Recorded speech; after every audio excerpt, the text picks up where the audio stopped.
Well, now at 10, Mother Nature brought one knockout punch in the snow. She's about ready to bring a second with the cold and wind overnight. We're breaking down that forecast coming up.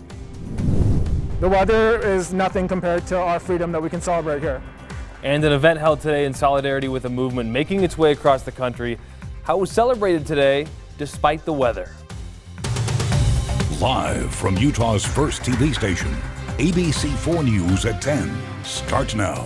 And good evening. It is great to have you with us on this Sunday night. I'm Nick McGurk. You know, this morning the headline was snow. Tonight it is wind and cold. Utahns are certainly hunkering down for what is slated to be the coldest weather of the season. It's combined with some potentially destructive winds. We do have team coverage tonight with meteorologist Adam Carroll. We also have Nicole Newman. Meteorologist Adam Carroll's in the Pinpoint Weather Center. He's breaking down the latest on this cold snap. But Nicole Newman in Davis County, she's profiling what could be another big wind event. First of all, let's send it over to Adam. Adam, what's the latest? Well, let's show some new snow totals and what looks to be final snow totals here that we saw this morning. 5.5 at Bountiful Bench, 4 West Bountiful, a little over 3 at Woods Cross and Alta, a little over 2 at Upper Mill Creek, 2 inches at Kearns, 1.5 in Stansbury near that Tooele. That 1 inch in the airport was the first time we've seen over an inch of snow this early in the season since 1997-98. So it's been a long time. Right now, 3 degrees in Evanston, -2 in Rock Springs, but it is going to be a very, very cold night. You would couple this with some gusty winds at times here, and we have a very dangerous wind chill, especially in Wyoming, but it's going to be a very, very cold night. Look at some of these low temperatures, single digits, teens, 20s, even below 0 in Rock Springs. Your Monday morning, a lot of these could be record-breaking cold, including Salt Lake, but we also have a high wind warning from Davis County all the way up into Box Elder County, where the worst of it is likely going to be in that Davis County bullseye zone like it usually is for these easterly winds. Dangerous crosswinds, I-15, US 89, also Legacy Parkway, and the potential for power outages and or property and tree damage with 55+ mile-an-hour gusts. And that's where we find Nicole Newman, who looks to be very cold right now. Nicole. I am, Adam. I am very cold right now. You know, it's been windy here throughout the day. However, in the past couple of hours, the gusts have really started to pick up. Now, with winds that are anticipated from 20 to 60 miles per hour through noon tomorrow, which could cause problems during the morning commute. And we just want to give you an idea of how strong the winds are in some places.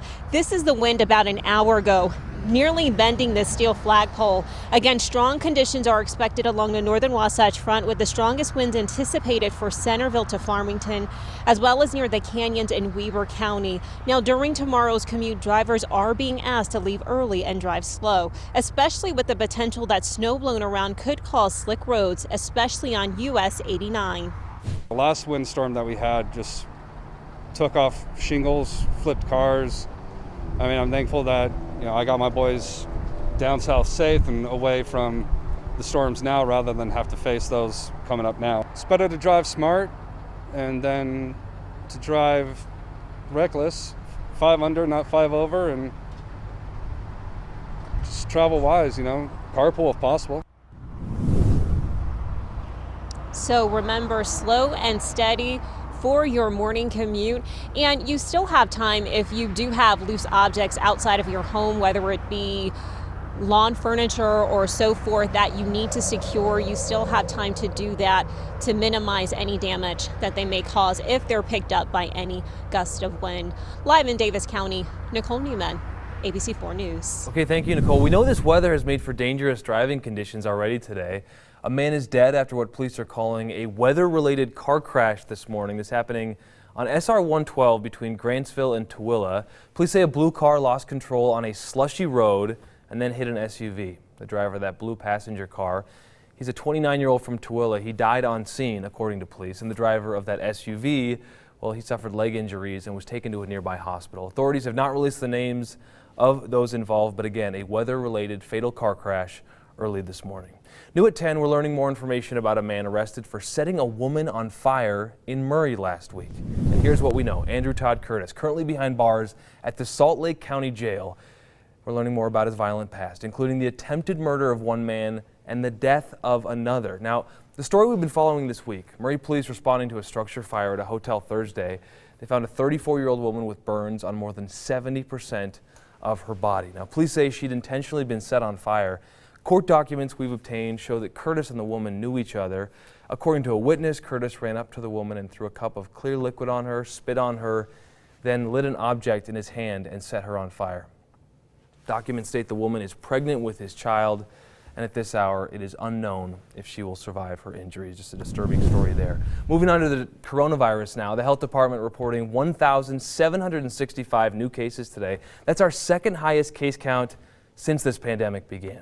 This brings our total number of cases to 104,882. 4 more people are now dead, including a male between 15 and 24 years old, a woman between 45 and 64, and 2 others who are over the age of 65. So our death toll now has been increased in the state of Utah to 572 total people. Meantime, hospitalizations also up to 308 now. This comes as our average for positive tests skyrockets to 1,490 cases per day. Our rolling 7-day average for positive laboratory tests, 16.6%, continues to rise there. That means that 16.6 out of every 100 tests for COVID-19 come back as positive. Now, across the U.S., more than 8.62 million people have tested positive for COVID-19. Our death toll surpassing 225,000. So far, 225,127 people have died as a result of the coronavirus. Well, campaigning for both sides does continue, moving forward with the election just over a week away. Could you believe that? Vice President Mike Pence continuing to campaign tonight despite an outbreak of COVID-19 among his staffers. Pence's chief of staff and at least 4 others in his circle testing positive for coronavirus over the weekend. Meantime, Democratic vice presidential candidate Kamala Harris was quick to criticize her opponent. And America need 4 more years of President Donald Trump. I think we have modeled the right and good behavior, and they should take our lead. So far, an unprecedented 58 million ballots have already been cast. That's nearly 43% of the total votes counted back in 2016. American democracy idea is so important. The concept of freedom is more important than any side. And that's what this, our right to vote here in America is so important. A bipartisan event today, a parade to celebrate democracy. It was dampened by the weather and the snow. It's called Walk the Vote. It was billed as a community-wide voting parade. It's all about skipping lines and delivering ballots to the ballot boxes ahead of Election Day. But the snow is certainly hampering today's downtown event. We saw the organizer there all alone. That event was scheduled to start at noon. Similar events, though, have been happening for the past few weekends all over the country. Coming up, elections have always garnered a lot of attention. Tonight, we take a look back. It's certainly worth watching. Plus, we are in for a possible record-breaking cold night ahead of us here throughout the state. We'll talk numbers and even some fire weather coming up.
Welcome back. In just over a week, we are observing one of the biggest nights in TV. It's election night coverage.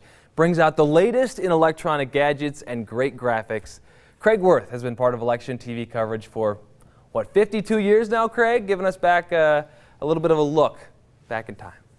My goodness, election coverage certainly has changed. Oh, but with one exception, we still use a lot of red, white, and blue colors, and it's all worth watching. There was nothing digital about election night on TV. It ran on paper and big sets with red, white, and blue bunting, even though we were still black and white TV. And it was always called Election Central. The way it worked is the Tribune got the results first from calls throughout Utah. They scribbled the numbers, and in between dozens of bottles of soda, kids ran back and forth to the TV stations. One of those kids was Jack Gellivan. He would rush the numbers to the people on the set, where a bunch of people transcribed those numbers onto a big whiteboard. Well, actually, it was a big piece of paper. They used felt pens. And for some reason, the folks were perched on top of folding tables set in the air. Nobody had a camera that would go higher than like the knee height of the person who was doing the transcribing of the numbers onto the white paper. And it was always very busy because there were more people than there was room for on the riser. And then it would be back to the Tribune to get more results. This 1952 promotion showed that the results were available on radio, on the phone, and on KDYL-TV. That was our station back then. One year, the Tribune shot a picture the next morning of the janitor who had to clean up hours and hours of results that slowly came in, one call and maybe a dozen votes at a time. And 60 years ago, we advertised that we were using swell, space-aged IBM machines to tabulate the results. But it sure looked cool. Well, maybe not as cool as when we would cut away to the network coverage.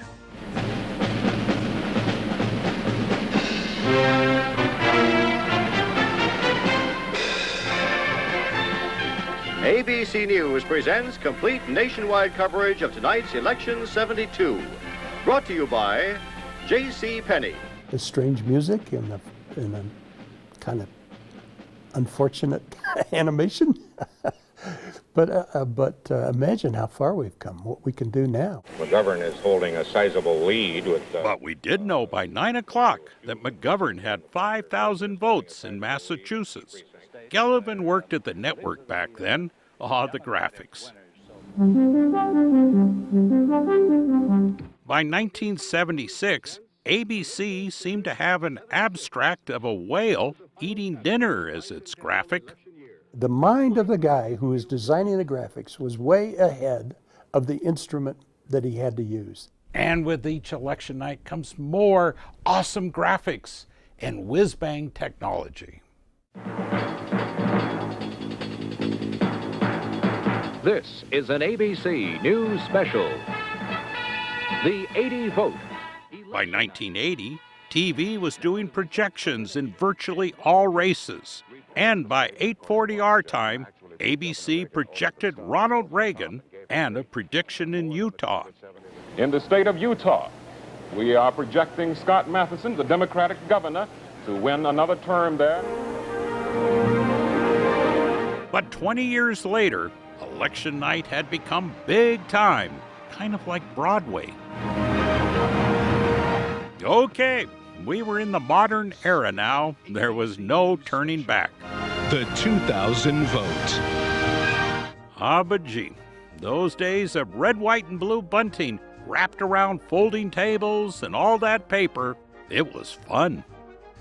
Yeah, certainly. The big deal back then was to try to convince candidates to come to our Social Hall Avenue studios for Channel 4. We wanted them to make a statement because we couldn't go out to where they were, and you would never tell them that they were losing badly or they wouldn't come to the station. So it was always, wow, you could win this. which was true because by about midnight, we only had about 200 votes counted so far.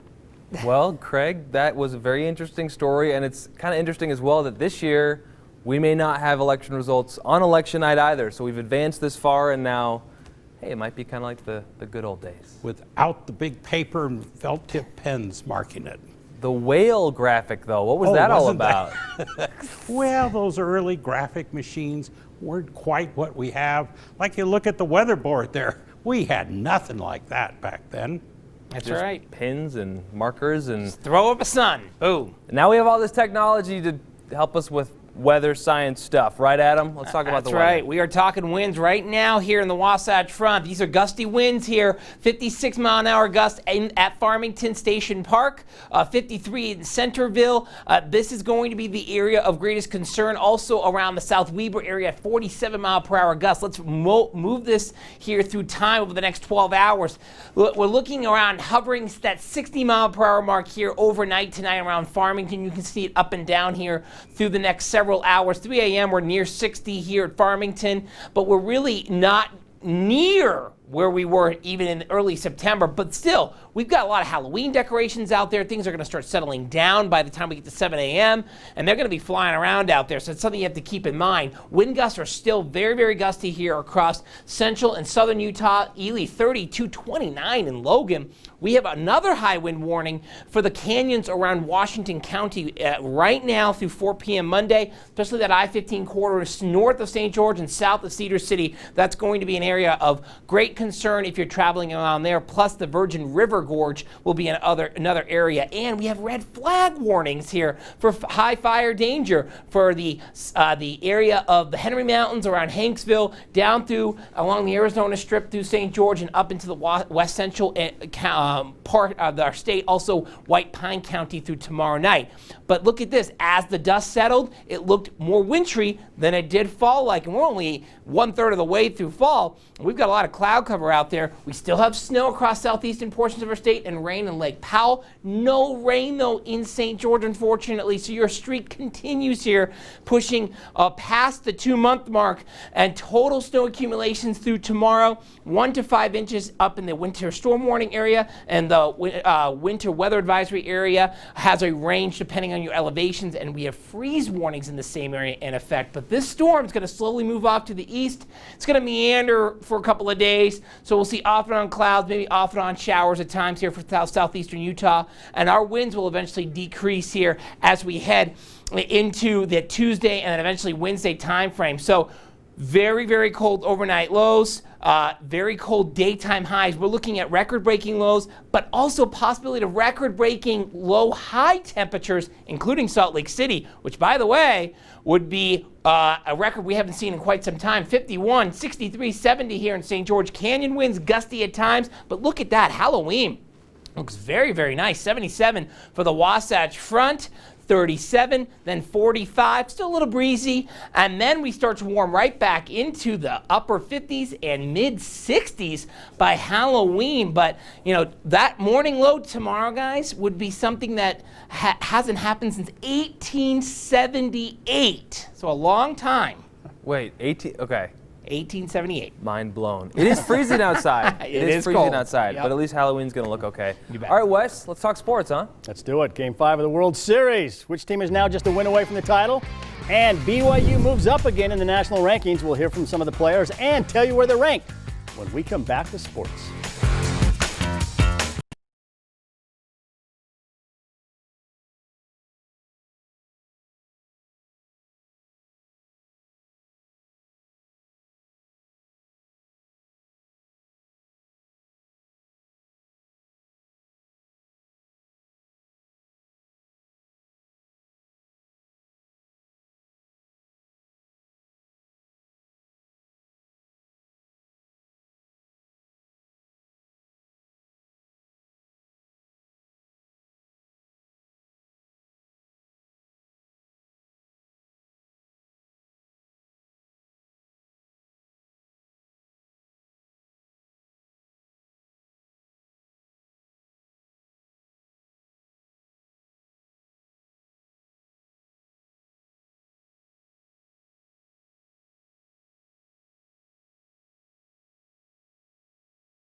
Time now for ABC4 News Sports with Wesley Ruff.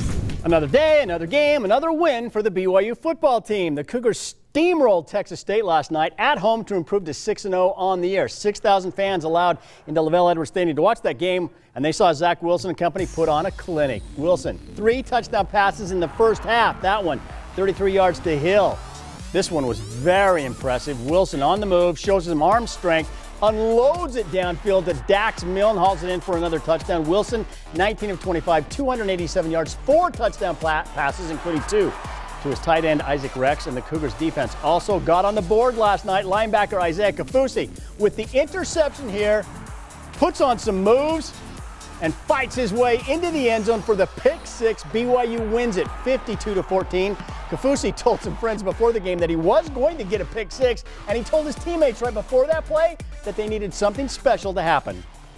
Before that drive, I kind of brought the defense up and I said, hey, look, like we need a big play. I said we need a sack or a touchdown or a pick, or we just suck. Like we need to create a big play. And caught the ball. I was very fortunate to be in the right place at the right time and was just determined to get in the end zone. It's so fun being around this offense, man. Our offense is clicking on every cylinder. We all know what we're doing, and we're all playing fast and physical. So I really just love being a part of everyone on the team. Good to see our fans here. That 6,000 that came, they made a lot of noise. I'm really happy that they were able to enjoy the game. And this, is first. We've had a lot of games without fans, so that was a lot of fun.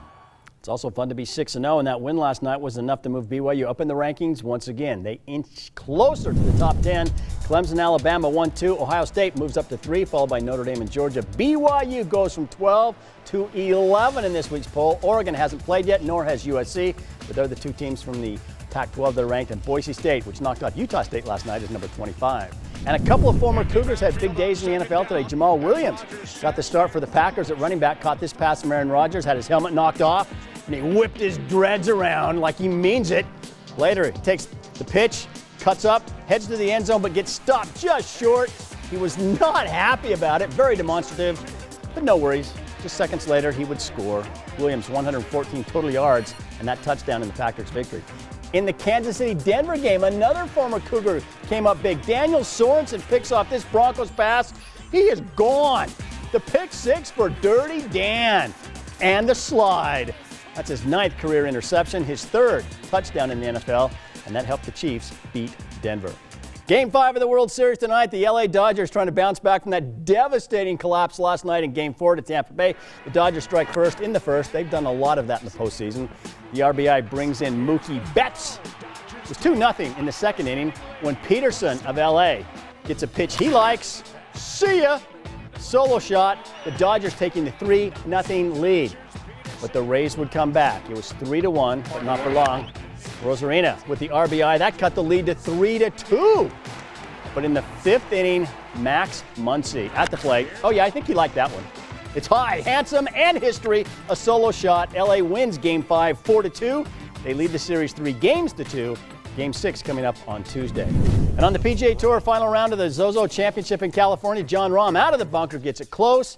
That would set up a birdie. He took his first lead of the week, but Justin Thomas, who'd been in and out of the lead all weekend long, rolls in this putt to get to 22 under par. He was tied for the lead at that point, but Patrick Cantlay with the nice little chip shot here. He was solid all day long, able to make the birdie. That got him to 23 under par. That put him in first place. He was able to hold on and win by 1 over Thomas and Rahm. Utah's Tony Finau didn't have a great day, but he did birdie the last hole to shoot 2 under par. He tied for 11th place. And coming up on Real Sports Live, Dana Green and I have much to talk about tonight. BYU, Utah State, Utah, RSL, high school football playoffs, and of course, the reason television was invented in the first place. We've got the best and the worst. That's Real Sports Live coming up at 10:35. The best and the worst is fun, but so is RSL. Can you imagine -2, 2 under par, not having a great day? All right. Yeah, right? Thanks, Wes. We'll be right back after the break.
watching ABC4 News with Nick McGurk, Adam Carroll, and Wesley Ruff.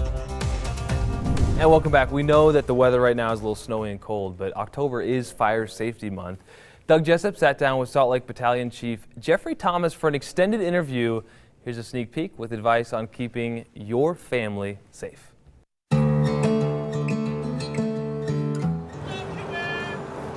Thanks, guys. I've been a firefighter since 1987, so yeah, I've been at it for 33 years, going on 34, so it's been for a minute or two. Well, thank you for your service. Is there any particular thing that a homeowner can do to help keep their lives and their property safe? I think that the thing that you can do to prepare your family the most is to have the conversation, right? Have a difficult conversation, have an escape plan in place, and really just plan, right? Think, plan, and act.